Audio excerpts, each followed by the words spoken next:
తెలంగాణ రాజకీయాల్లో ఊహించని పరిణామాలు చోటు చేసుకున్నాయి. ఉద్యమ పార్టీగా చెప్పుకునే బీఆర్ఎస్ తన పట్టు కోల్పోతోంది. ఇదే కంటిన్యూ అయితే బీఆర్ఎస్ స్థానాన్ని త్వరలోనే బీజేపీ ఆక్రమించే ఛాన్స్ లేకపోలేదు. గత లోక్సభ ఎన్నికల్లో బీజేపీ 4 స్థానాలకే పరిమితం కాగా ఈ ఎన్నికల్లో ఆ నెంబర్ డబుల్ అయింది. ఇదే ఇప్పుడు గులాబీ శ్రేణులను టెన్షన్ పెడుతోంది. బీఆర్ఎస్ పూర్తిగా 0కు పరిమితం కావడం, చాలా స్థానాల్లో 3వ స్థానంలో నిలవడం మరింత గుబులు రేపుతోంది. తెలంగాణపై ప్రత్యేక దృష్టి సారించిన బీజేపీ రాష్ట్రంలో క్రమంగా బలం పెంచుకుంటోంది.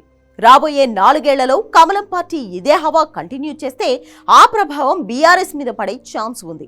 2028 ఎన్నికల్లో ఎలా అయినా సరే రాష్ట్రంలో చక్రం తిప్పేందుకు ఇప్పటి నుంచే బీజేపీ ప్రయత్నాలు మొదలుపెట్టినట్లు తెలుస్తోంది.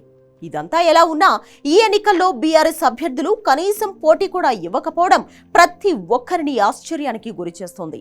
పార్లమెంటు ఎన్నికల్లో రాష్ట్ర నేతలను కాకుండా కేంద్రంలో పార్టీని దృష్టిలో పెట్టుకుని జనాలు ఓట్లు వేస్తారనే వాదన ఉంది. దీంతో రాష్ట్ర పార్టీ అయిన బీఆర్ఎస్ ఖాతా తెరవకపోవడానికి ఇదే కారణమై ఉండొచ్చనే అభిప్రాయాలు వినిపిస్తున్నాయి. కేసీఆర్ కూతురు ఎమ్మెల్సీ కవిత లిక్కర్ కేసులో అరెస్ట్ కావడం కూడా బీఆర్ఎస్ ఫలితాలపై ప్రభావం చూపించిందన్నది మరికొందరి వాదన.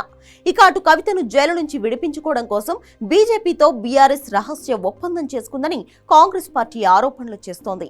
ఇదే నిజమైతే బీఆర్ఎస్ అధినేత కేసీఆర్, ఆయన కుమారుడు మాజీ మంత్రి కేటీఆర్ బీజేపీలో తమ పార్టీని విలీనం చేస్తారా అనే ప్రశ్న అందరిలోనూ వినిపిస్తోంది. బీజేపీతో బీఆర్ఎస్ పొత్తు పెట్టుకోవడం అనేది జరగదని గులాబీ బాస్ గట్టిగానే ఆన్సర్ ఇస్తున్నారు.